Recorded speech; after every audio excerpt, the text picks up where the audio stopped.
On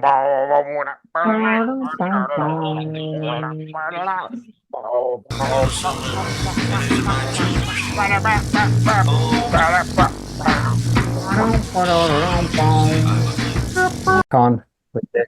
Hello, welcome to Fallout Interweb Podcast 108. Soon ran into trouble. It's a futile fall showdown. All 525 songs going head to head.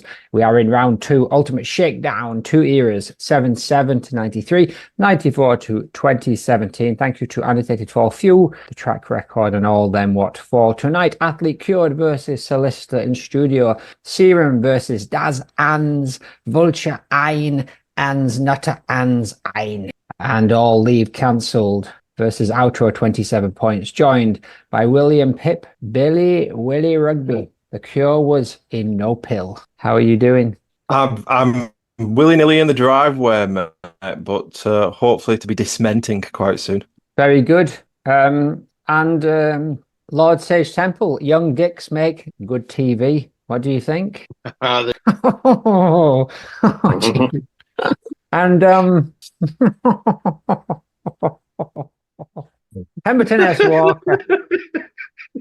Pemberton Walker. Save us, Al. Save us. The scalp of your mind. Yeah, all that stuff again, Brendan.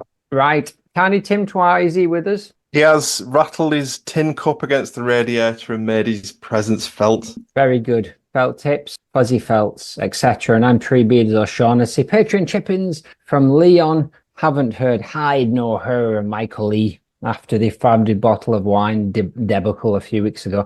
And nor from Chris, but Max, he's having a rest this week. So, let's hope all goes according to plan and we, just us, can hold this down. But as promised, we're going to dig into the second half of M.Bramah. So when we left him last, he was just about to get turfed off the Extricate Tour in 1990 by Smith for daring to have a dalliance with keyboard Dr. Marsha Payne, Dr. Schofield. You know what? Given the choice, I think he made the right decision, to be honest. M.Bramah, not Smith. But Martin then he reignited the Blue Orchids name, which had been dormant then for about 4 or 5 years. And he recorded a couple of EPs and an album, but the album wasn't released.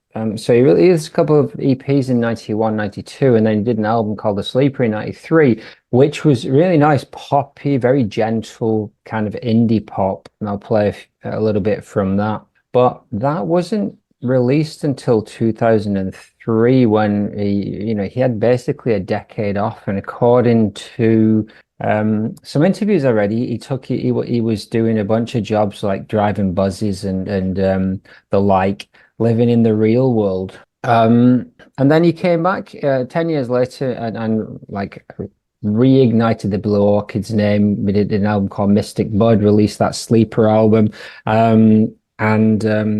So let's have a little bit of a listen to some of the stuff that came out during that year. It's definitely a lot more poppy, but no less nice.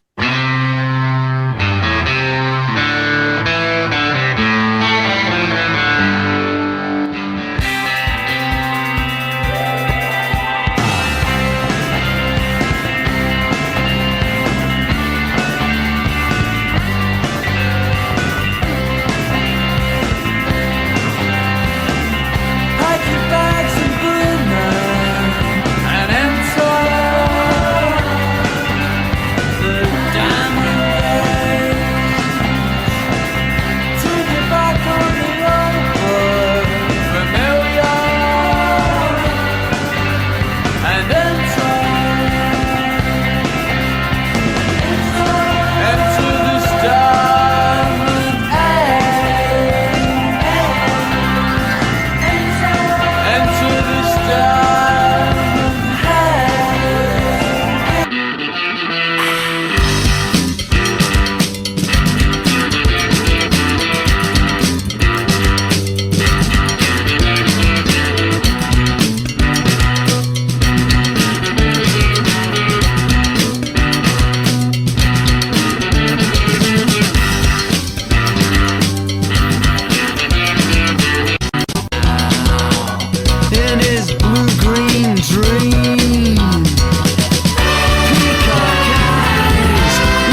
mountainside, standing before me, always shining bright,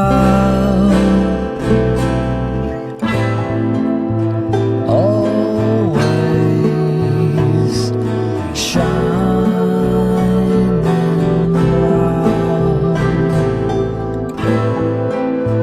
always shining bright.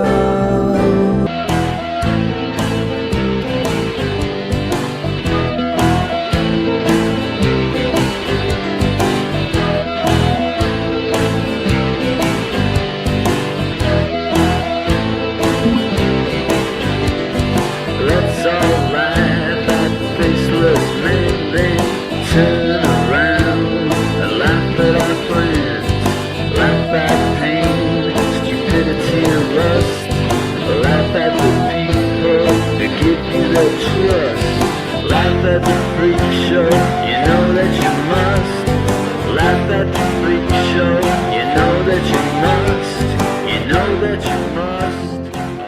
So we heard Diamond Age from the 1991 EP, and then Love Fiend from Sleeper, which was recorded in 93 but didn't come out for another 10 years. Shining Brow off Mystic Bud, and Freak Show, which was not one of my favorite tunes, but I included it because it's one of those, it's a recording of that really early Fall song. So that list of songs that we've seen that Mark and Tony Friel passed between them, that was on there. So whether or not it should have been left to the age is what it's for you to decide. Now, I do know that this type of music is definitely way more in my wheelhouse than most of you chaps, but I really enjoyed that, especially that Shining Brow tune. That whole album, that Mystic Bud, is very gentle, lots of flutes and kind of like, it's a really nice record, actually. He's got interestingly, as some of the stuff was quite abrasive and angular, he's got a really nice way with the melody, and I think a lot of that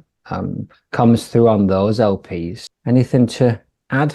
There was that Mystic Bud album is very acoustic, isn't it? It's quite a nice, gentle, like you say, melodic harmony kind of bass stuff. I was thinking actually as you were playing those tunes, that he's, I guess, one of the things that I'm starting to hear in the Blue Orchids now I'm a bit more familiar with the back catalogue is like the sort of Venn diagram between Bramah and Smith's musical influences. And you can sort of see where the overlaps are, but you can also see where they pull in their own sort of taste. And it's it's that album's really good. That Mystic Bud, it's not one of the best albums, but it's definitely one to start off with because there's some lovely tunes on it. He's definitely, as we find with a lot of people that have worked with Smith, when they go to work by themselves, they do fit into a more, I guess, mainstream or kind of like, song-based structure. And you can see why, yes, Smith's that weird element that throws everything off kilter, but like some of the stuff that Riley's done and other people that have moved away from him, it's really nice stuff. But so he brought that name back, Blue Orchids, for basically the third time in about 2003, 2004. But he was doing a lot of other jobs at the time, I think, like you said, and so he wasn't, these were kind of like sporadic. Every 2 or 3 years something would come out. He did a solo album called The Battle of Twisted Heel, which I think was a very limited release. And then he got back together with the Hanley Brothers, 2008, and started up a band called Factory Star, which I was going to ask him about, that notion of factory, because it's obviously Warhol, it's obviously the notion of factory in Manchester, and obviously the industrial kind of implications of it. They left before they recorded the album. So he did the album as Factory Star, but it was with another bunch of musicians. And essentially he says that he realized that the Blue Orchids name was something people could hang on to. So basically he just changed the name of Factory Star into the Blue Orchids. And then from 2015, put out basically an album a year or two, all the way up to now. So I'm going to play a little bit in that middle period, and then I'll kind of bring you up to date with where he's at now.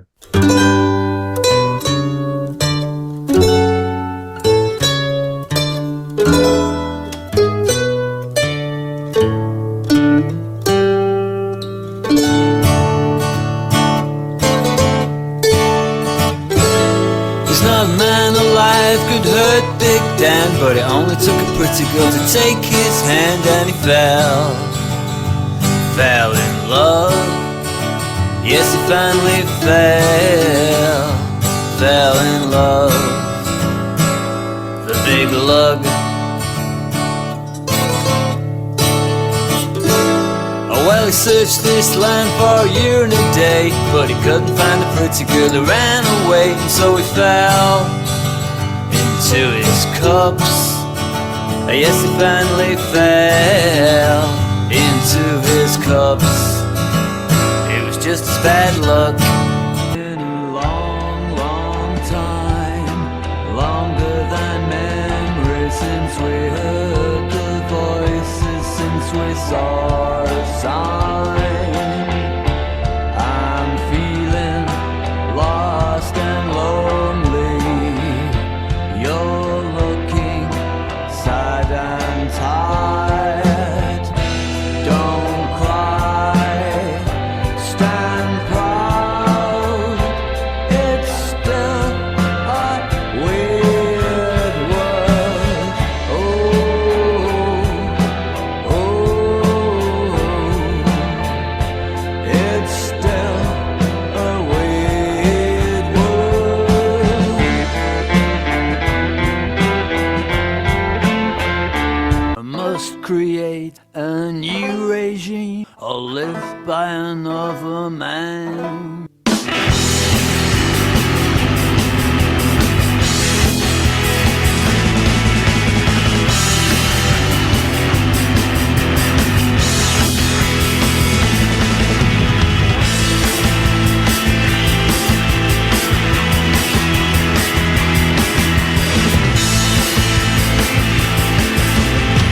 I'll buy a boat, I'll keep it afloat. I'll sail the sea, emotion pulling at me.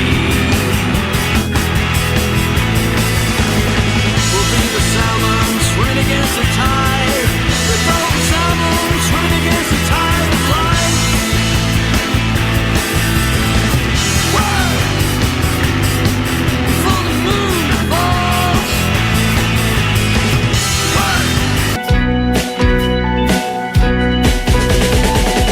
Tiny said the earth is flat. Hit his teacher with a cricket bat.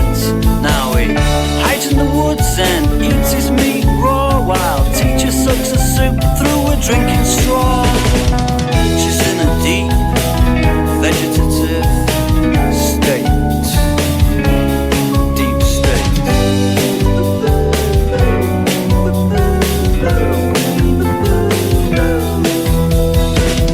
Now I am a man.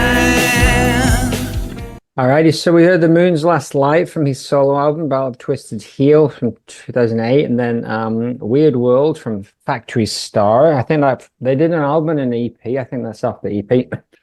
Work Before the Moon Falls, which is, I believe that the song Work by the Blue Orchids, which is one of their first singles, came from that song Before the Moon Falls. Basically went in two directions, if I understand it. And then Deep State, which I just love those lyrics about hitting your teacher with a cricket bat.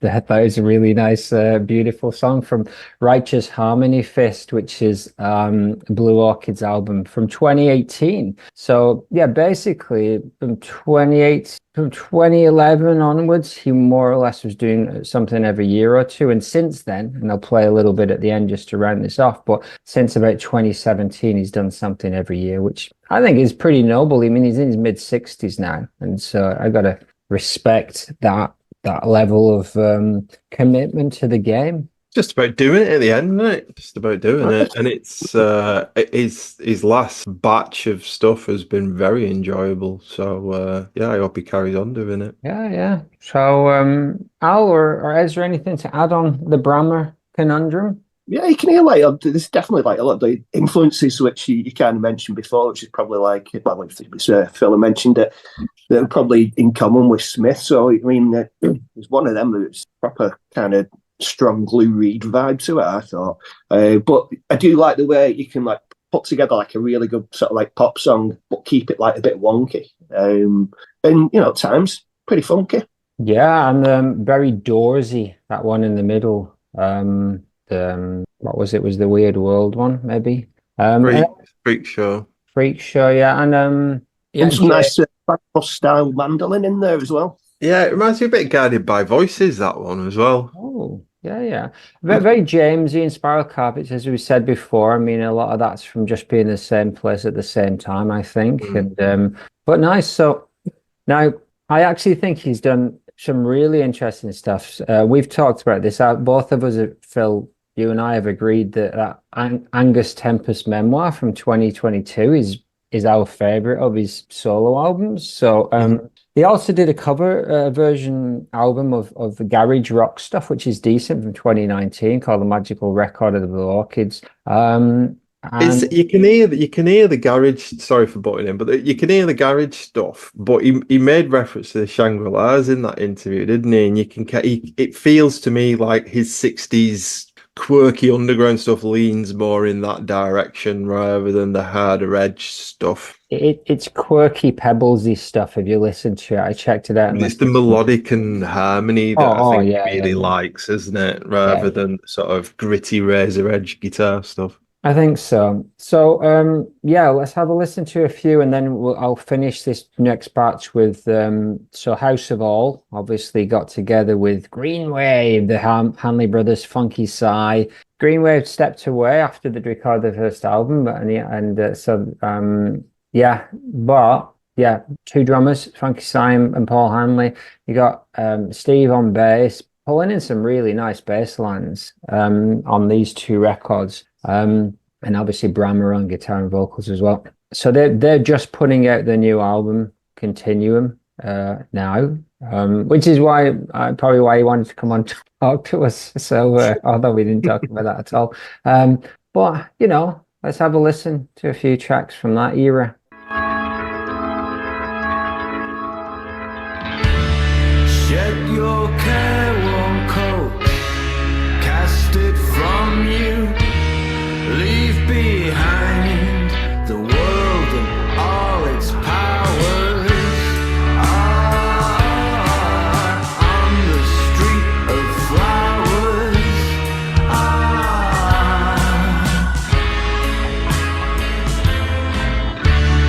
If you come to me, I will guide you. Take my hand, step between the towers. On the street of flowers. And loud was the applause. Bravos are 20 voices. It tastes very bitter, said I. Is this how you treat strangers? I don't know, he said. I don't know.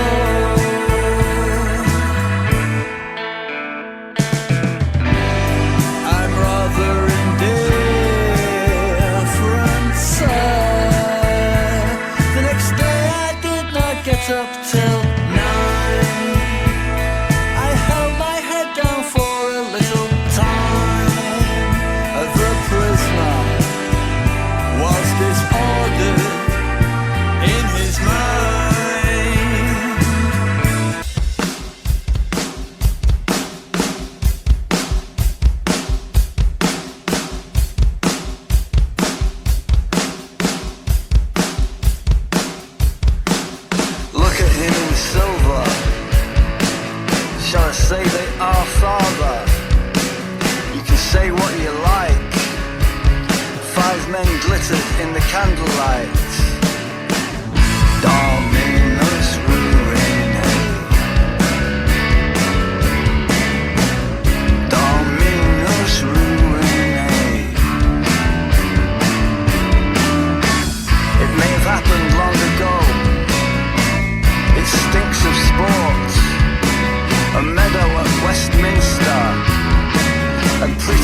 of affairs don't mean us ruin.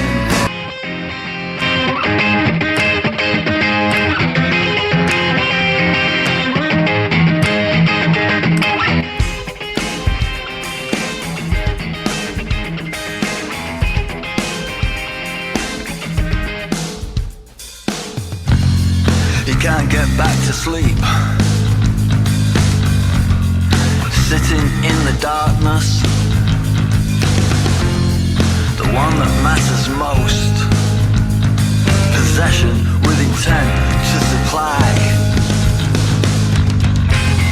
The buzzer goes again, the young man stops the moment he sees the cops. That stern face. Yes. So we listed Street of Flowers, which was off 2021 Speed the Day. Long and Loud was the Applause off Angus Tempest's Memoir 2022. And then we heard Dominus Ruinae off the first House of All album, and then A Taste of Money off the new one that's just come out just this week, which I really liked and had a proper nice Hanley bass in there. No, I was going to say that Speed the Day. There's quite a few tunes on that are really good, and there was a few bits on there that reminded me of like Ray Davies as well with his songwriting. You know, we talk a lot about narrative, don't we, with Smith? But Bramah does it. He just got a very different style to it. It just feels a bit more like that Kinksy approach to doing sort of kitchen sink sort of narratives, really. I did scribble down some of my notes there, actually, Phil. And also, I think the Street of Flowers really reminded me of the Cardiacs. Yeah, something down that line, like Joan of Arc, Cardiac, something kind of a little bit post-rocky, a little bit kind of angular kind of thing, which is unusual in the style. I mean, a lot of it's much more melodic, poppy stuff, but I really like that one. And then that Angus Tempest Memoir, which has some kind of, again, angular kind of stuff going on. It's nice. I was, again, thank you for indulging. It's gone on a little while, but I was really pleased by how much stuff I liked. I know it's much more my taste than some of you, as I said, but I was really, enjoyed digging into Bramah's stuff. No, and I think this is a good way of doing it as well, because it cues up what we've got to play next week now, doesn't it? So hopefully if people feel a bit more warmed up, because we didn't exactly approach it like a normal interview, did we? No, Well, you never do. Well, I'm thinking maybe I'll edit these into the middle, but I'm torn on that, so we'll see how it goes. But just before we make into the main event, my cousin Froze hates the Fall, right? You haven't seen it. He really does not like this show at all, does he? He's been digging around and he's found what we think might be the influence for the song Hey Luciani. He's really listen and see if this rings any bells with you. I said, Luciani, the future's here on the day. I said, hey, Luciani, hope for 3 days. They made out you were more alternate, and no time for your Christianity. You played with your life for the treachery. The future's here today. The future's here to stay. Luciani, hey, Luciani, Jesus has gone away. I said, hey, Luciani, meet the church bank. They said you were a peasant star, and one day the courier murdered you. They hung and you takes out fruit, and on that fruited plain, the corporate bishop's grace. Exit church of poverty and pain. The future's here today. The future's here to stay. Hey, Luciani, a pop star in your cell. I said, hey, Luciani, a Polish son of hell. You were the first John Paul. My hours into Christian is gone. Can you see it from your grave? The TV snowstorm atop the brass. I mean, make your own mind up. I think there's definitely hints. I think Smith probably just heard it on the radio once and maybe was just influenced a little. But anyway, let's not get bogged down in any controversy. Opus Dei. Let's go to the first, if you don't mind very much, the first showdown of the evening, which is Athlete Cured. Surely we're not going to get into controversy with stealing songs in this one, but we can steer clear of any more of that.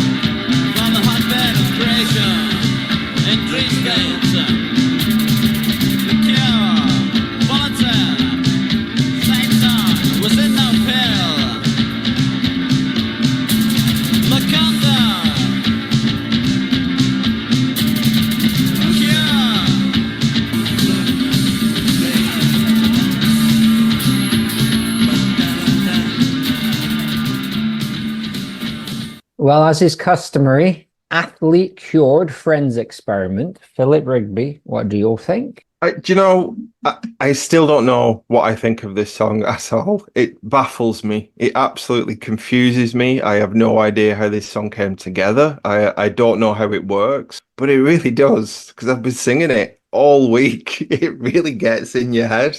And I don't know what I feel like I'm going to fail today as a critic in any way, shape, or form in being able to explain why or how or who, if maybe. I have no idea what's going on here. It's bonkers. But I really, really enjoy it. Apart from the first 5 seconds, which I can just do without every single time it comes on. But it's a really bizarre narrative that I don't know where it's come from at all, but it seems to boil down to him just getting pissed off with somebody being idling outside his house at some point, and he's just concocted this huge shaggy dog story to fucking complain about somebody down his street. I think it's got some great lines in it. And I just, the backing vocal thing, I just don't understand what's going on with it at all. But I really like it. So yeah, I'm just going to pass this hot potato on. Oh, the potato is very hot, but I know a man who will not shy away from that. Ezra, athlete cured. Look under. At first, I thought you were saying Lakanda, which I thought might be wasn't that the place that the Black Panther came from? He does But then I come was from like, no, Wakanda. Wakanda. And also that would be precog if you could look forward maybe the Black Panther was already in the comics when Yes, they Black recorded Panther's from the 70s. Plenty. Yeah, there we have it. Yeah. Such a fantastic track. One thing that I was thinking is that I can't really differentiate this song from Bremen Nacht. They both seem to be far too similar. And I haven't had much time to listen to those songs or any other songs this week, so I haven't had a proper chance to fully scientifically compare the two. But they've both got this kind of tumbling riff, and they've both got this thing where the riff gradually accrues all these tiny details over the top of it. Probably if I had to choose between the two, it would be Athlete Cured. There's so much that I love about this song, to begin with the chorus, which might be my favorite chorus ever. The cure was in no pill. Absolutely fucking genius. And this, as Phil was saying, this batshit narrative about some guy poisoning an athlete. And I love the way it's written because it really seems like the person who's telling the story just wants to keep all their bases covered and to stay as safe as possible. Because let's see if I can. Yeah, here we go. Gert was handsome, well-meaning, but slightly a careless type, not malicious. I hope you understand and grasp. I also discovered that Gert would turn his engine over for up to an hour. I don't know why. Citizens in my street are also partial to this. So it seems like he's got in every line. Yeah. It seems like he's got his fingers in the pie somewhat, and he's just trying to remain guilt-free whilst also spilling the beans. And so it really seems to crystallize the kind of paranoia you imagine there could have been in Germany at that time, or not sure if that time was that time, but the time I mean. And yeah, the batshit absolutely crazy backing vocals. I think that's got to be one of the most original deployments of backing vocals in an arrangement I've ever heard. It's a very, very fun track, this, and I like it. Indeed. And then it certainly was those times. It was close to not being those times. It was about a year before the wall came down. So I always get a feeling it's set a few years before that. And I think Brick mentioned somewhere, that she was Munich 72. She feels that there's something, because that was when there was some shit went down. So if you're going to focus on any sort of German sporting event, that may have an impact on it. But I think that might be giving him. I know we always try to give him credit. I'd never even put two and two together with that, but yeah, it must be, mustn't it? So Briggs essentially said that she's well into the athletics and Olympics. So she always had the World Championships and the Olympics on, and forces Smith to watch it. And I guess that she feels that had an influence on him, and that tied him into those kind of stories. But yeah, Leon says, as the debate rages about the value of the Spinal Tap steel, I always find it kind of audacious and funny, a spoof of a spoof, the madness of fumes, athletes, Germans, windowsills on help matters, a friend's highlight. I think if it stays in the competition, at some point I'm going to put my brain to, is there any way that the Tonight I'm Gonna Rock You could have some kind of crossover and influence on the story of the German athlete? But I think we all know very well that Smith is not interested at all in what that bass line came from. And he could have easily just switched out Bremen Nacht for this and done a straight trade. But I think if I'm putting my brain towards how that stumbling riff fits with the Ghost story and this kind of jaunty fits with the Olympics, I think he made a good choice in the end. Alistair, what do you think of Athlete Cured? Oh, come on. Doing it on purpose, isn't he? Fucking doing it on purpose. Come on, Al. Alistair, you're on mute. Fucking mute. Unbelievable. Yeah. That's the longest yet. That's the longest yet. That was 12 seconds. I was halfway through reading out the notes there as well. Yeah, but despite the Tap-Bass line, the guitar's like really, really good. And actually, I don't mind the Tap-Bass line. The bit I weren't that keen on was the electronic percussion. And you know, like the song's dead repetitive, so like the drum beat's dead boring. Because it's just too samey for me. Like, but there's some really, really nice textures in the recording of it. You've all mentioned the backing vocals, but yeah, there's a dead good sound on it, and it just sounds like an extended jam of that Tap song. So it's all right. And yeah, it doesn't, for me, that doesn't matter at all. I totally agree with you. It's just like Smith just wanted something to sing over, and this is as good as anything else, basically. And that's why it's basically Smith's thing. It doesn't matter that it's that awesome bass line. It doesn't matter that there's totally ineffectual guitars that occasionally like meander into some riff, and those kind of like, yeah, are you talking about the kind of like machine gun kind of fills that are every like 20 seconds? It's just like, what the hell's that about? First few times I'm like, okay, that's a nice fill from Funky Psy or whatever, and I was like, no, that's just a triggered, like that's just Marsha pressing like one key. Or Matt just sabotaging it.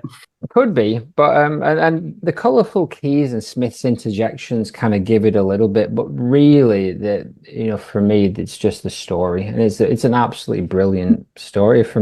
I'm always tempted to read the whole thing out, I won't, but from the hotbed of creation in Dream State, The Cure, Bulletin Zeitung was in no pill, The Cure was in no pill. The German athletic star was continually ill. For months, doctors were puzzled. The star would complain of the smell in his room. On visiting him, they found this to be true. An odor resembling hot dogs permeated the whole bedroom. It's just brilliant. And I think, correct me if I'm wrong, but this must be his last story song, his last straight up beginning to end narrative. And I think in terms of like cohesive narrative, there's only this and maybe J Temperance where he just tells the entire story. So whatever it was that spurred him at this late stage in the game, kudos. You took what could have been. You can just imagine him in his bedroom, though, can't you? And somebody's been parked up outside his house for 15 minutes, and he's been stood in the window watching them for 15 minutes. And he turns coming up. Smells like hot dogs in here now. So that guy.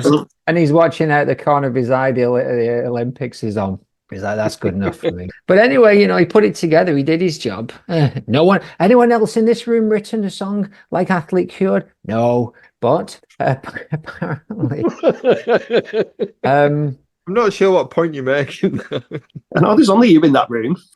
Can't see the wood for the trees. J Temperance on Annotated Fall says cured as in the sense of cured meat from the smoke, i.e. wood, smoked ribs, or whatever.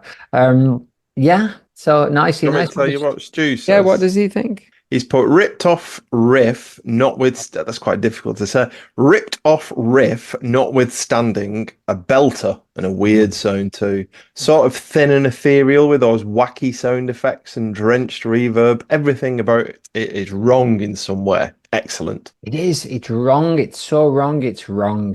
And it's like it keeps picking up more wrong as it goes along as well. Yeah. It's Well, for me, it does go on a bit too long. It's about a minute too long because although little bits come in and out, I'm with Al. It sticks to its main thing too much. I want a lot more stuff coming in, like what they do on All Leave Cancelled. That's belting. It's like fucking throwing shit all the time. well, you're in luck then. Apropos of nothing. But anyway, it is not up against All Leave Cancelled. It is up against Solicitor in Studio. Bum, bum, bum, bum, bum, bum, bum, bum, bum, bum.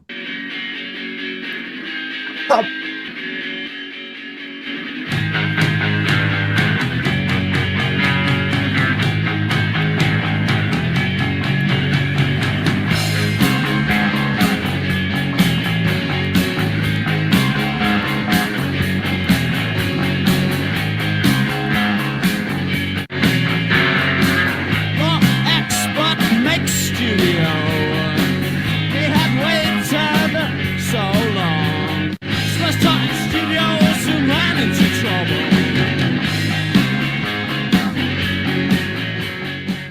Yes, yes, yes. What does Ezra think of Solicitor in Studio?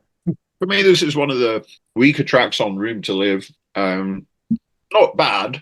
I do really like the kind of baritone, cello-ish kind of guitar tone that comes out, but it just plods along a bit, like when it gets into its second half where they switch up the riff, it doesn't really, there's not much tension and release in it for me. The lyrics aren't super interesting. Compared to some of the, well, let's just say it's no papal visit.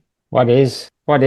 He's singing the same melody as the other song, and I thought last time can I get back to you on this? I can't make a decision on this. What is that song? It's off Grotesque, that, isn't it? Is it CNC's Mithering? But that style that he does, I've said this before, it's like what they do in the Goons, when they do and it's the octave, isn't it? It's just moving up and down between the octave. Yeah. Yes. What do you think of it, Alistair? I like it. It's a nice, groovy, sort of bouncy bass line with some lovely atonal guitar. Feedback being chucked in there, that's always a lot of fun. Best noise you can get out of a guitar, in my opinion. And I love the drop down bit when they get the keys coming in and it's just like proper crunchy, nasty shit. And towards the end, some lovely sort of guitar murderation going on. I think it's just like instrument abuse all round. And I do like that kind of thing going on. You get some cracking sounds out of smashing guitars up there.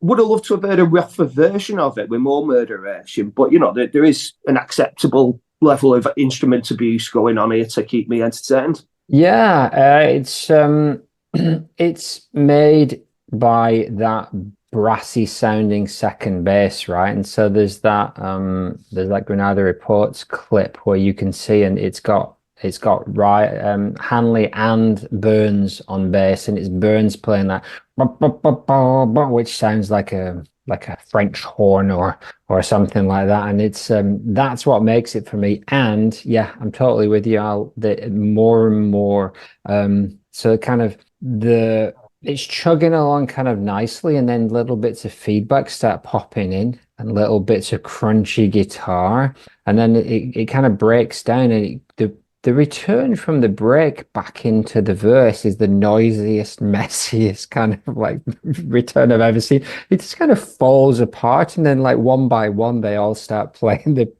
main riff again, and it takes about 20 seconds for them all to move from part B back into part A. Burn the tanker. Exactly, it's brilliant. Even if it is a little bit minderish at times. And yeah, those noisy guitars that help And the keys just long enough is what I said. It's I think it's beautiful and Room to Live. Yeah, more and more. I just think it is the perfect album. Phil, what do you think of this song? Well, I'm more on yours and Al's wavelength really with this. It made me laugh that Granada Reports clip where given his opening lyrics for the song and he's got Anthony H. Wilson introducing him. And yeah, I'm with you all the way on Carl Burns's bass playing. I think his compliment to what Hanley's doing is absolutely brilliant. It's he really steals the show for me with this. Primarily because it's exactly like how I play guitar. All the stuff we've done with like Dragon Bomb and stuff I've done with Stray Dog, it's like this is mine in exactly the type of riffage that I go for. So this is right up my street. And I think listening more and more to the recorded version of it as well, it's like I think Burns is playing all the way through, isn't he? And someone's just riding that volume in the booth, cutting him in and out of it. And whoever's doing that, I suspect Smith really, is probably barking the orders on all this. It's perfect. Everything is absolutely perfect for me. I love the noise of the keys, like Al was saying, especially when Riley's mimicking what else is going on. I think that works perfectly. And do you know, you mentioned somebody mentioned the Doors earlier on. It gave me a bit of a feel of the Stranglers, who were a couple of years before them, aren't they? And they are also doing that Doors punk kind of mix. It's just because the Stranglers are a bit earlier in that, it's a bit cheesier and a bit more influenced by prog. But it's and the production's obviously a lot more kind of mainstream, isn't it? Whereas it's always a bit more spicy, the F.A.L.L.O.U.T.P.O.D.C.A.S.T attitude towards production. But it in feel like what you call a French horn, I think I'd call a saxophone. Really, it's perhaps a bit more TV theme tune to lean into that kind of thing. But I love this. Every single time it's come on, it's put a smile on my face. It's just the right sort of groove and rhythm for me. I love it. I think it's a great tune. I think the two of them back to back. I mean, yeah, sure, it's a lift for F.A.L.L.O.U.T.P.O.D.C.A.S.T, but the two are just such bouncy, poppy tunes, but not in. It's been a great list this week. I've really enjoyed the playlist this week. Well done, post-punk legends, The Fall, for making so many great songs. Young dicks make TV, get him away from me, loads of her style ideals. Here's the other end of the tale. Law expert makes studio. He had waited so long. Patrick Moore got a manifest. He had learned the words vid king and spontaneous. He had learned the words like M.Pike, scientists and their bloody childish reading habits. So this apparently, there is a TV show, Lenny Bennett, if you remember him from. Oh, that's a blast. Lenny Bennett. Lenny Bennett, right? Lenny Bennett used to work in the Chippy. Lenny Bennett, no, different Lenny Bennett. Lenny Bennett, you tell me. It's Squares. Lenny Bennett, you used to play this first. Lenny Bennett, you knew your Dave. You knew Lenny Bennett, no, different Lenny Bennett. No, it's a Lenny Bennett off the telly. Had a television show. Violinist Francis van Dyke. This is episode 2.5 from March the 26th, 1979, according to the IMDb. Violinist Francis van Dyke demonstrates his immense talent, but even he can't teach Lenny and Jerry how to play. Also on the show is another appearance from Magnus Pike and Patrick Moore, with Bonnie Tyler singing My Guns Are Loaded. Now, I don't know if Pike, Moore, and Tyler sang that song together, or those were different segments, but I think... Danny, if you haven't already found the video, please do. That's my Saturday night sorted. Have I asked all of y'alls about this? What did the Invisible one say? Yeah, what does he say? Real nutty but full of character, shambolic for sure, but I love the guitar riff that sort of mimics a horn section, and Mez is in fine fettle. Also improvised coughing included, and so it wins by default. That's it does. Nice fake laugh I've put in, and I'll allow it. I'm not always a fan of the fake laugh, but I think this one works pretty well. Inadvertently proved the point. And a lot of scientists do like bad stuff. I can vouch for. You know what? I was on the annotated Fall this week, right? Which is a bit unusual. What's that? Is that like a website? It's like you're gonna like this. It's a website with all the Fall songs on and the lyrics. Oh, Because you can't get the lyric. You never wrote them down. I've been doing it by ear for the last 100 episodes. Well, it's going to make this a lot easier for you now, believe me. Phew. All right. What did you find on the? It just made me laugh. That comment about the childish reading habits of scientists, because everything's like Alice in Wonderland. Yeah, exactly. All scientists, what they do is they watch the Big Bang Theory all day and they read Alice in Wonderland. That's what scientists do. Here's what Learn says. Has a lovely, unfinished first take quality I appreciate. Makes you pine for the days of intelligent TV roundtable discussions and wonders what horrors Smith had witnessed to come up with this vitriol. Yes, solicitor in studio. Because, of course, they're scientists, not solicitors, but you can imagine some kind of magazine show that was just enough to set this off. So two media-themed songs there in some way. But which one is the best is the question. Ezra, which way are you going? Are you going Athlete Cured or are you going Solicitor in Studio? Way for me. All righty. Good. Alistair? Solicitor in Studio. Ooh la la. This is a hard one. This is possibly the hardest of the bunch. I'm going to go for Athlete Cured because I think that is a beautiful story song. Philip? No, Solicitor in Studio's got my heart, man. Ooh, and so unless something has changed on the back end with Max and Michael Lee deferring this week, the final decision unwisely goes down to Stuart. And he is actually played by the rules this week. Very good. So he's given Athlete 2.5, Solicitor 3. Oh, and there you go. Solicitor in Studio is through. Next showdown. Shit got real. I know. Serum of the Unutterable. Let's have a listen to that. Of yourself, dear brother, as long as you got zero.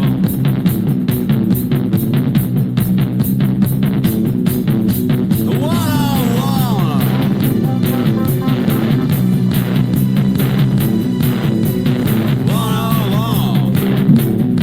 A pie one.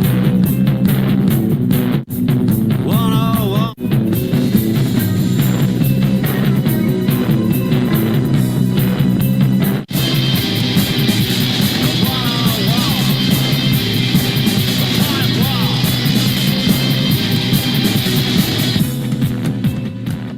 Only 90s kids will understand this. What do you lads make of the song Serum? The album Unutterable by The Fall, the year 2000 of our Lord. Ezra, what do you make of Serum? Oh, it's smashing as a 90s kid. I like it a great deal. When those breakbeats come charging in, it's like that scene out of the Apocalypse Now with the rides of the Valkyries and whatnot, and it's very nice. And some great comedy lyrics. First 3 hairs descended in this morning from the fringe of the fop and the scalp of your mind. Serum unavailable, and where the sun meets the dawn, and the serum never came. So where the sun meets the dawn is, of course, a 13th floor elevators quote. I didn't need to read the annotated full to find that out because I'm a fan of the 13th floor elevators. But what I did need to read the annotated full to find out is that serum is a word for the liquid part of the blood, i.e. the medium in which blood cells are contained, is often used to more particularly denote serum used as a medicine, as the OED has it, therapeutic or diagnostic agent. It is possible that the word is used metaphorically here, or perhaps to denote some drug or some drug-like or therapeutic substance or phenomenon, is what they said on that website, which I read. And I've got no idea where I'm going with any of this. But I think you should just point out to Brendan how useful that website is. It's very useful, Brendan. What was his name again? The what? It's a funny song, and it's got a nice kind of escalating tension to it, which is maybe fitting because it seems to be a little on the sexy side with mentions of curvaceous women and all that kind of business. Good stuff. So I was talking to a scientist this week, and they said, just in conversation, they said a serum is a word for the liquid part of the blood. I mean, me being a non-scientist, I thought all of the blood was liquid, but what do I know? Now, actually, stuff like that, haven't you? I know. What I actually think is when I hear the word serum is about her serum, for regrowing hair. And this is the second song in a row that mentions hairstyles. I think this is just another dig at bald men. First three hairs descending in the morning from the fringe to the fop and the scalp of your mind, serum unavailable. And the serum never came. I think it is about a man meeting a certain time in his life, having desires for women of a certain age. And he's looking at himself in the mirror and he's all gone a little bit Homer Simpson up top, and he gets on the internet and he buys himself some of this serum. And but it never came. Probably card was denied and he was too lazy to put it back in again. What do you think of this song, Phil? Why have you come to me next? A coincidence. Well, I didn't read it like that, cunt. Women of a certain age. I really, really like the guitar in this tune. I think it's one of the examples where a guitarist actually understands dance music and gets it right. What to play and what not to play. And I don't know whether it's him or whether it's the cut up in the production where they chop up the sound and he drops in some really, really nice distorted guitar, but it's blink and you'd miss it. It's just all part of a general sort of onslaught of sound, I guess. But the other things that I was really, really so what that put in my mind up was Hector Berlioz. Have you ever heard Fantastic Symphony? There's a bit in it where he gets the whole orchestra to play their individual bits in turn. So it's got this sort of cascading effect across the orchestra. And we mucked about with it when we've done stuff with Fleck, but they do it in the production where they sort of they cascade the sounds for little breaks and effects and stuff. So I really enjoyed picking this apart. It's not my favorite big beat experiment with Smithy's voice on it. But I've really enjoyed listening to it this week. I thought the coming together of guitar and techno was great.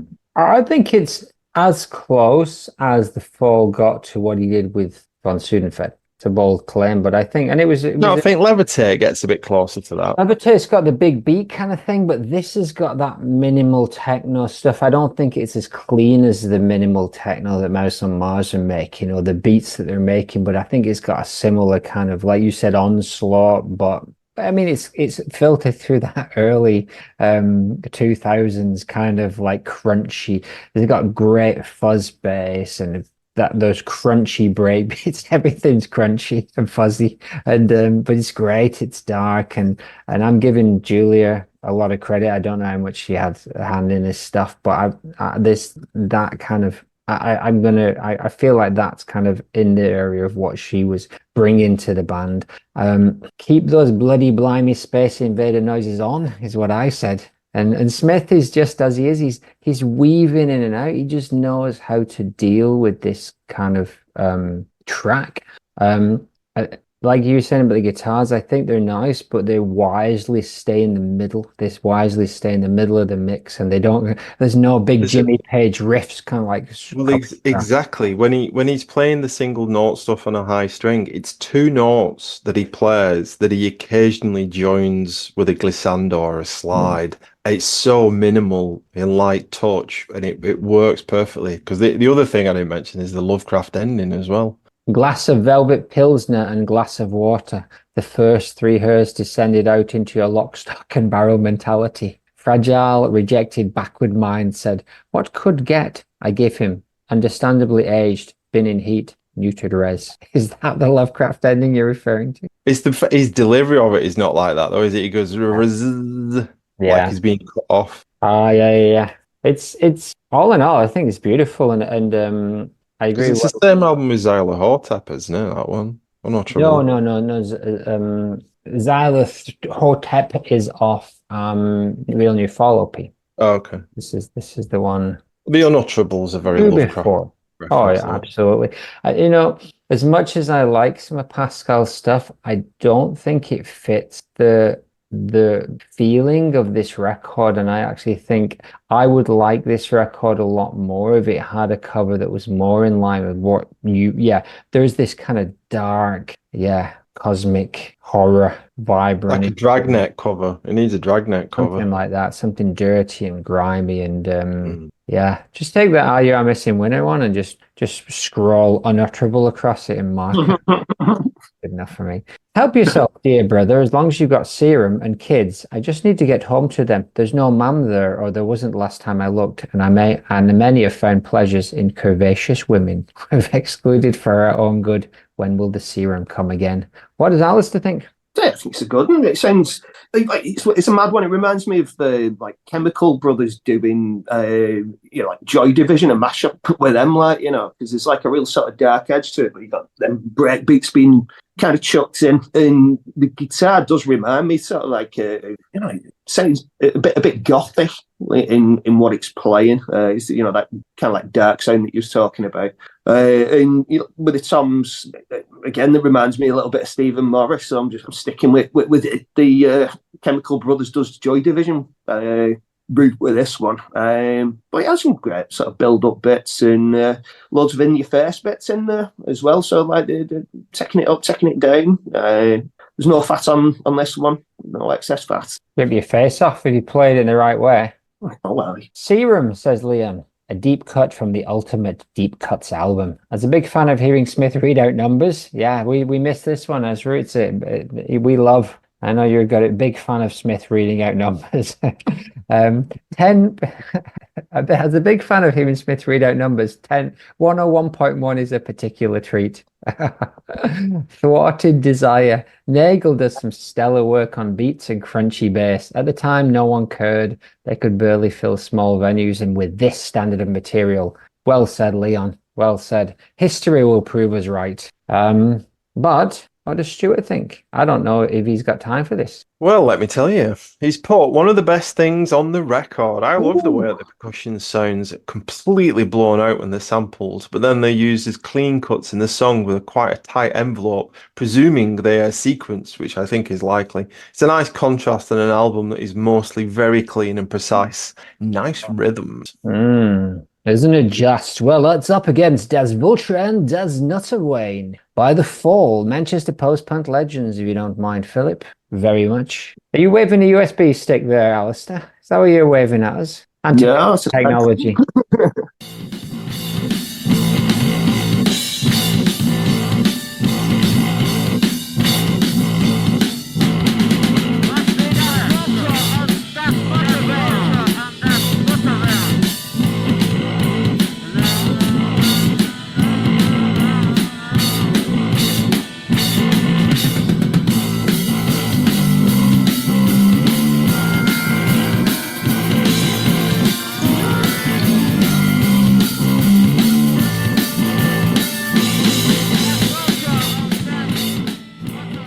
I asked ChatGPT for translations. It is controversial. Here is what it gave me. The Vulture and the Nutcracker, the Vulture and the Madman, the Vulture and the Nutwagon, the Vulture and the Whore's Wain, the Vulture and the Hooker's Chariot, the Vulture and the Streetwalker's Vehicle, the Vulture and the Escort's Transport. I don't know if any of that is what Smith was aiming for, but what I care about is what you think. Alistair, what do you think about Das Vulture and Nutterwine? Yeah, the vocals and the keys are my favourite bits on this. Like bass is like dead repetitive, mostly one note, like dead rhythmic, but it's still entertaining. Yeah, it's good. The vocals, though, it just reminds me of something from like a Python sketch. Or actually, no, it's. I think it's Faulty Towers, the episode, the Germans. When like Basil Fawlty's going off his tits. Don't mention the war. No. For the third song tonight. You invaded Poland. But yeah, it's funny, dirty ass bass sound, minimal, funny ranting. Aye. What did you think of the cymbal work? Yeah, he was hitting them. They were all over the place. You don't notice? They were just coming in and like ran there like banging him. I said the heavy dirty bass takes the lead with it while the drummers prod at their cymbals and the keys go wild. Yes, please. This would be interesting. I was thinking about the messiness of the last song would have definitely warranted this kind of vocal approach as well on it. Can you imagine this if this madness was over the top of Serum? Now we're talking. Yes, and we are back in Deutschland once again. Just my kind of tomfoolery, minimal nonsense. Seems slighter than it is because I think of his nonsense lyrics, and I always pass it off as a kind of skit style song. But then you listen to it, and it's proper legit song, but it's just because he's just repeating those few lyrics. Jester, Parsons, prayer, down and out, carry on, clown, paint your face and close your mouth, vulture. It's mean in a way that I do not understand. Philip, what do you think? Well, I agree with everything so far. It's fucking epic, that bass, isn't it? It's like something out of Led Zeppelin. It's which was like the first band, just because it's big and stompy and sort of, it fills the whole fucking stadium. And I think it probably sounds much better than 99% of the stuff Led Zepp did. And the keyboards, I don't know whether that's Smith or whoever doing the keyboards on that, but it's fucking amazing all the way through. So whoever's doing that, give yourself a pat on the back. It reminded me of stuff like Jess Franco B movies and the kind of crazy jazz psychedelic keyboard you get in those kind of films. Which is great. It also reminded me of the opening to World in Action, which I thought was another good keyboard reference if you get going with that kind of sound. Yeah, and it with the whole sort of nonsense German stuff, it reminded me of that Italian song that we're not allowed to mention on the on the other podcast. But yeah, it's brilliant. It's what's not to like about this tune. It's crazy, loud, and stompy, and you can do whatever you want to it. Beautiful, indeed.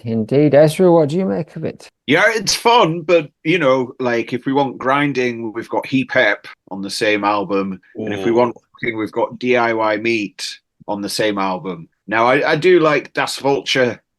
What is it? The vulture is a child of a nutter. That's how I like it. Chariots. I like this track, but it does feel a little bit too off the cuff for me, maybe. I like the keyboard a lot, but yeah, like I say, there's something to it which just feels a little bit off the cuff, a little bit like it cooked up in moments, as it probably was. And I refer you to those other tracks, what I just mentioned, which are far better and also spat upon within this tournament. Sadly, because I totally agree with you, that is they're the first three tracks on like User Syndrome, DIY Meat, Das Vulture, and Heap, and that is a great opening. Yeah, we voted. If this one goes the way I think it's going to, we will have voted all three of them out real early. But such is life. Such is life. What does Stuart think? He's put, I've got a lot of time for this slice of underdeveloped nastiness. It goes absolutely nowhere, but the throaty bass and cascading keys tickle me regardless. Yes. And Leon says, I always felt that listening to this, it was a he is not appreciated song, but from an even lower ebb. E.g., despite the great work, no one is listening. Carry on, clown. He might as well sing nonsense. Das Vulture and Ausnutter Wein. Sure, why not? Let's take a vote. Are we going with Serum or are we going with Das Vulture? Philip? Well, this may be a controversial vote, but I am going for Das Vulture. Oh, not at all. All opinions on these things are well respected. Ezra, do you agree with the fool? I will go with Serum for the numbers. Good man. As will I. Although I do like Das Nutter. I think it's a good one, but Serum has won my heart. Das Nutter. I like them both for different reasons and in different ways. So it's really difficult decision. So I'm just going to even up the scores. Ooh. Let nature take its course. Ooh. Let God decide. What does Stuart think? So he's on his best behaviour today. Serum 3. Yeah. Das Volt 2.5. Yeah, that's voll. So it's decided. Serum is through. So far, the Germans not really doing so well. Your boys took a hell of a beating, but still got a chance. This is a somewhat tenuous German link, but I believe all we've cancelled may have been the last chronologically released song that Eleni played on. from my understanding. It's on the Wise Old Man EP, which came out in between the last two full-length albums. So let's have a listen to All Leave Cancelled.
That's beautiful. I'm calling it. I think this is arguably the best song, the best piece of music that the lads conjured up.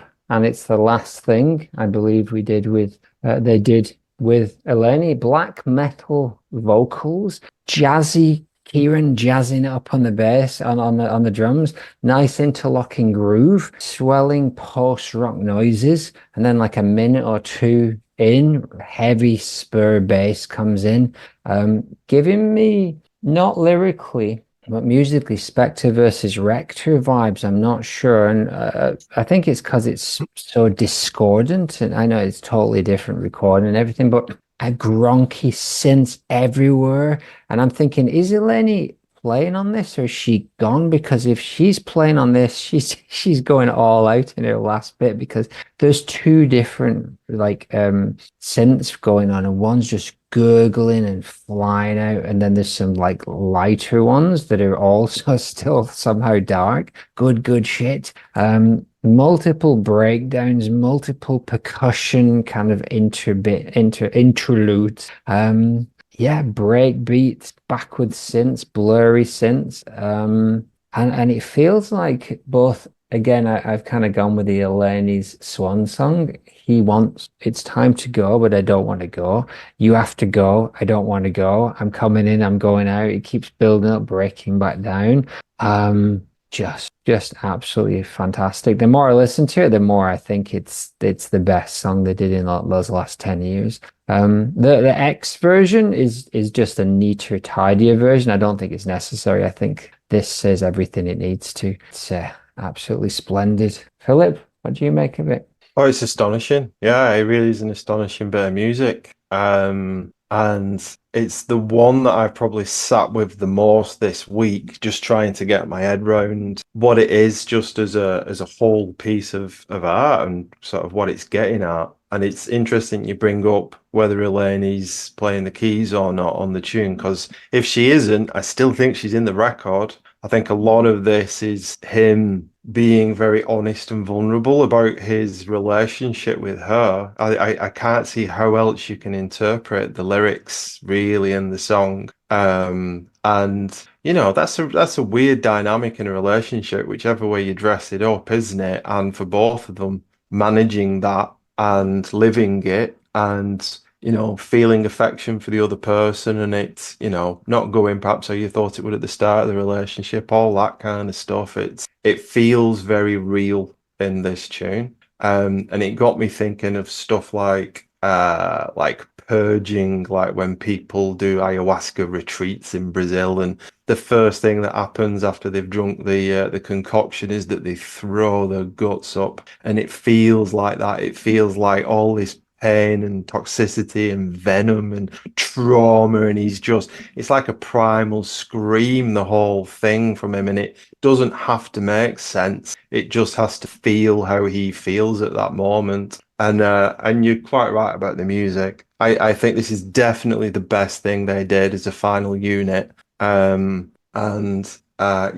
I've got lots more to say about this, but I'll take a breath there, because I think it's just a fucking experience. To put the headphones on with this and sit with it is it reminds me a bit of listening to Lennon's Mother for the first time. Yeah, it's raw, and it is interesting. I'm just reading Leon's notes, and I genuinely had not read it until now. All Leave, incredible, some of Eleni's best work, stands along early triumphs like Spectre versus Rector, rewritten by the Spectre. Wow. For All Leave X, he likes that version. Somewhere between a jam and a dub version of All Leave Cancelled would have been more interesting to hear what a proper dub practitioner like Adrian Sherwood or Kevin Martin would have done with the track. Would love to hear Mez disembodied voice rise from the bowels of hell. Yeah, Kevin Martin's the bug, right? And yeah, this is actually the original version of it. Veers into that territory. If he'd got his hands on it, that would have been a proper nasty event going on there. Alistair, what do you make of All Leave Cancelled? Back in the room. Yeah, I agree with everything that's been said. Yeah, it's the keys in it. It just takes it all over the place. It's really experimental. It's one of those where it's like it's art, isn't it? It's the F.A.L.L.O.U.T.P.O.D.C.A.S.T doing art. But the bits on it I'm not so keen on is when the keyboards drop out and you can just hear something like that proggy kind of bass and drum thing going on, and it just kind of it reminded me of Osric Tentacles or something.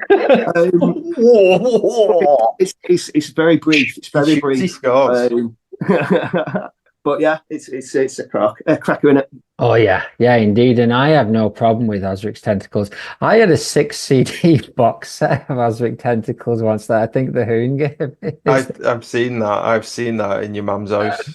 I don't mind him, and I tell you what, I don't think Ezra minds him either. What do you think of Osric Tentacles, Ezra? I've always wanted to listen to the Osric Tentacles. Actually, never gotten around to it, but Do it. you know what's going to happen now, don't you? He's going to put some Osric fucking Tentacles No, on. I'm not going to do it. Why would you think? Come on, get the Steve Village out your system. Is it Steve? He was gone, wasn't he? Did he have Osric? He was gone. Yeah, Steve Village was gone. Then he was System 7, right? Also later, and he came back in and he did and he was in that Planet Dog kind of thing, but I fear that we're off, slightly off topic here. But just hold on a minute. Let's some Osrics then. No, that's not what I'm doing. No, not at all. No, never. Yes. Do you know, I feel like such a fool for accusing you of it now.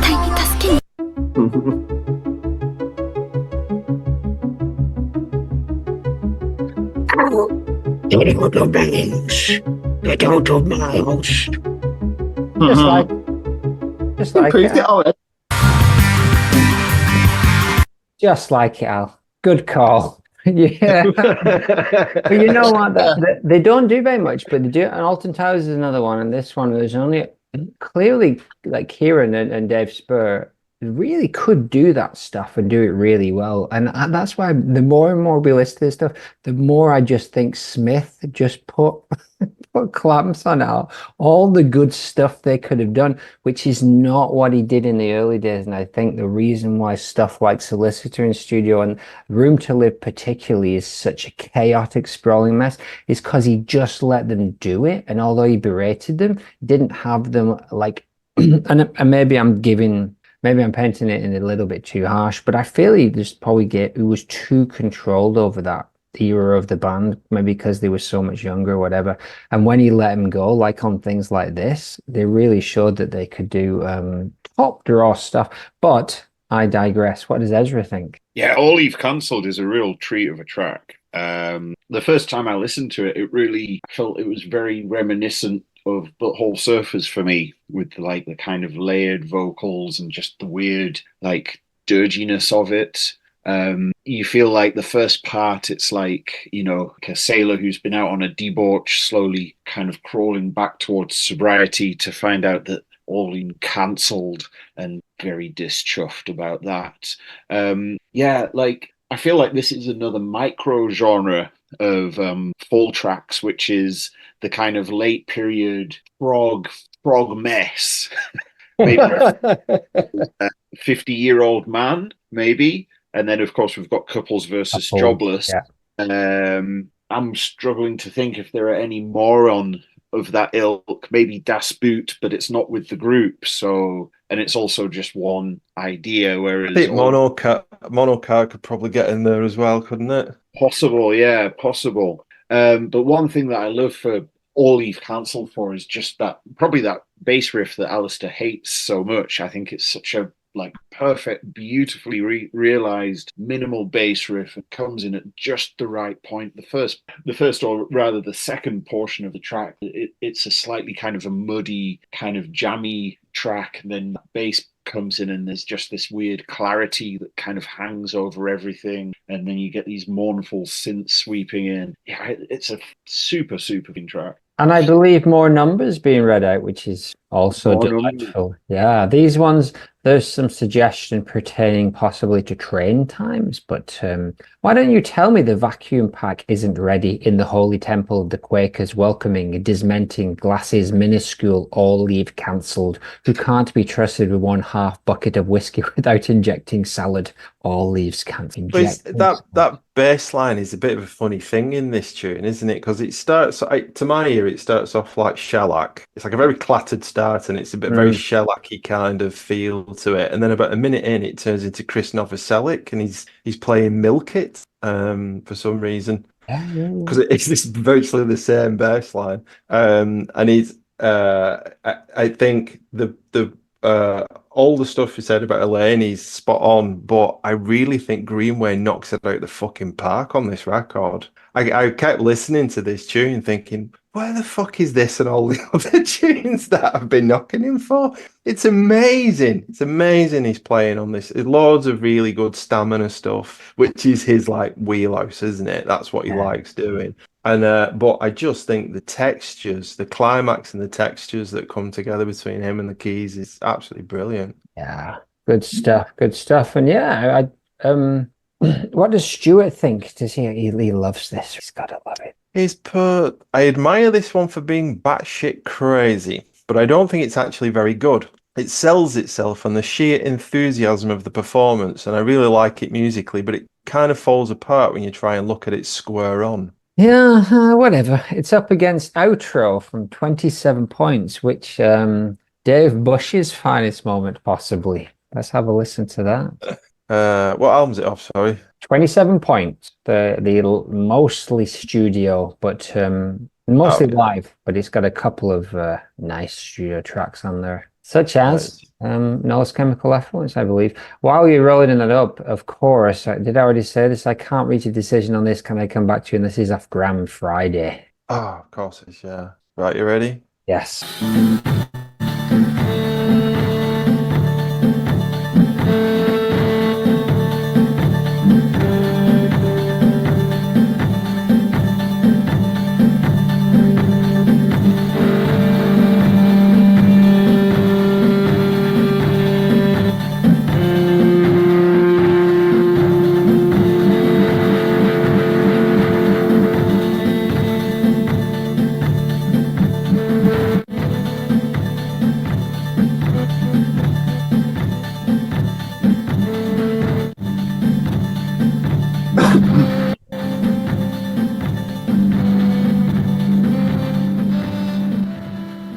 Very nice. I think the guitar on this, and it might just be that Craig's doing that stuff, but it's always buried in the mix, but it's some of the nicest, best guitar that he did, if you consider the era that it's in. I'd love to hear some more stuff like this, but at this stage, this was just cast off as a taking the piss, kind of just something that they were doing, just leave the Yamaha preset looping. Maybe it's just a sound check where they've just decided to take a couple of the push the faders down, and that sounded nice, so we record it. I really like it.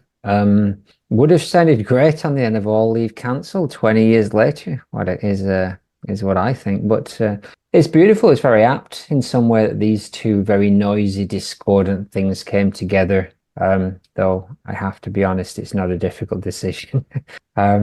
Although it feels like a fitting song to finish the episode with. Yeah, of course. I mean, actually, this playlist, because it's been nice, fuzzy, messy, gnarly stuff all the way through, isn't yeah. it? This feels like a good way to end it all. Well, I also think that as we get further in, our tastes are going to define because Steve Falling Fire has been running one, and then we've had the lad we had on a while ago who ran one. So there's been 3 or 4 of these while we've been doing this one.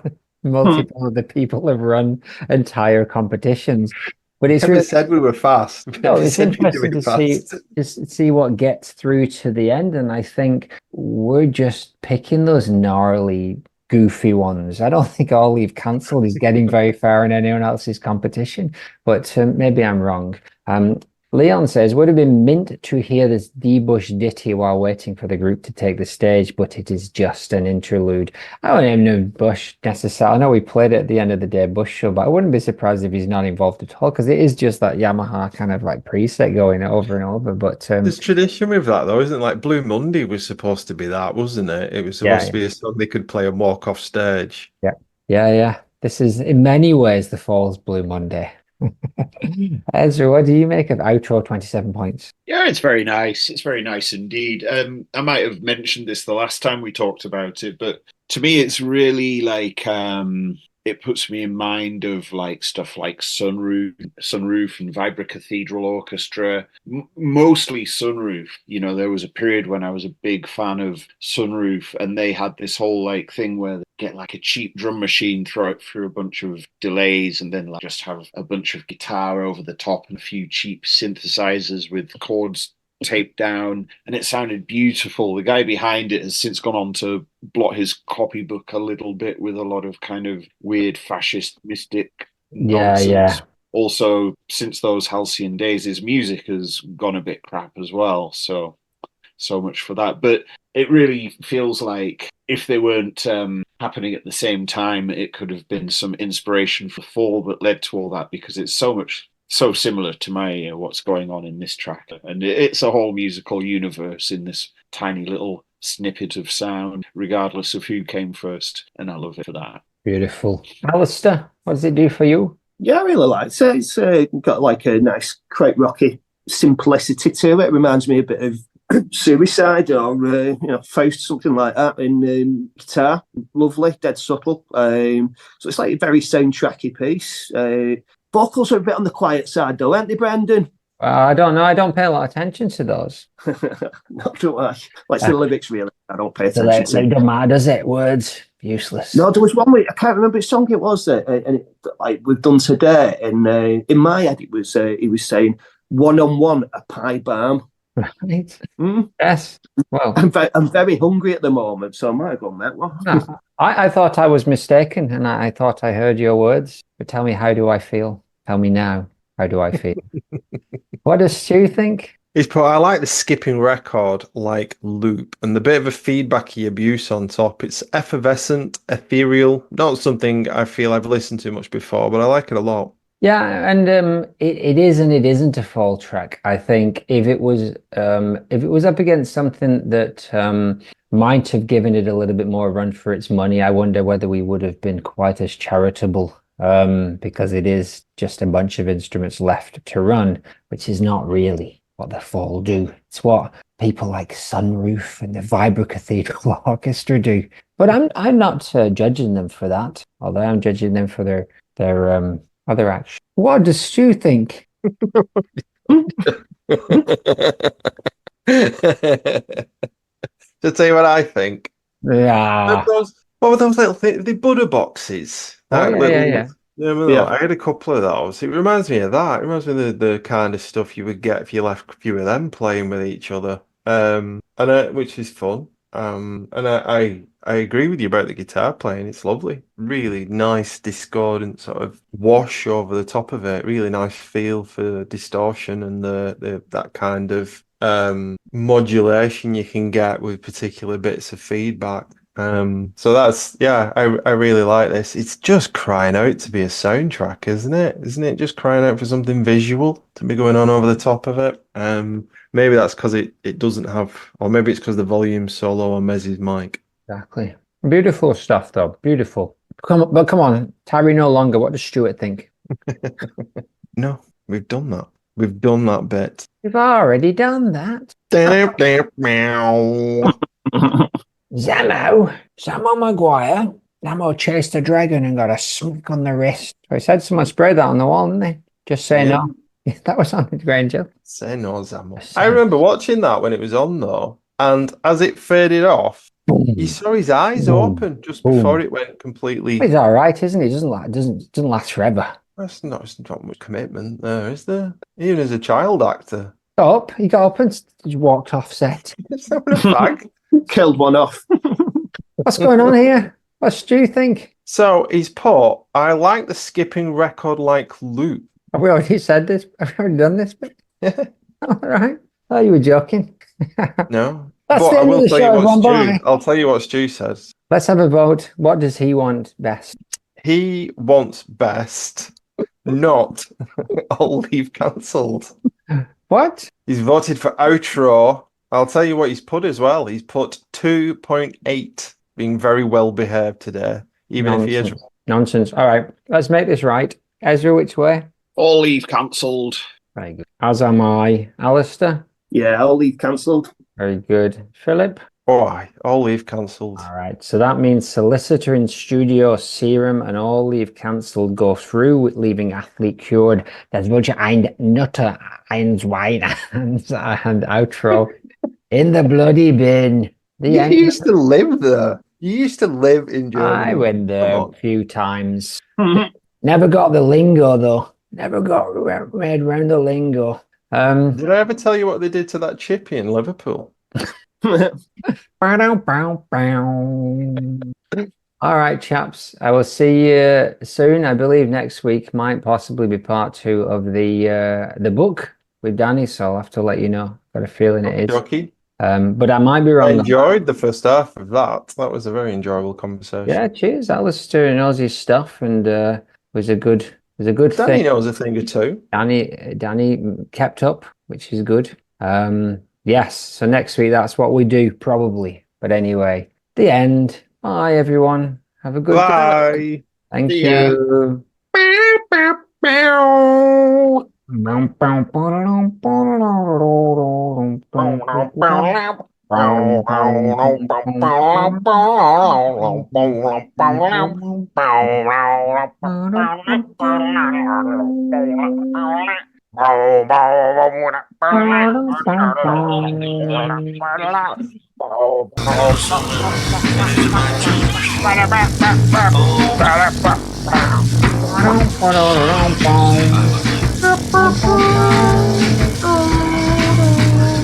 Ba-dum-bum-bum.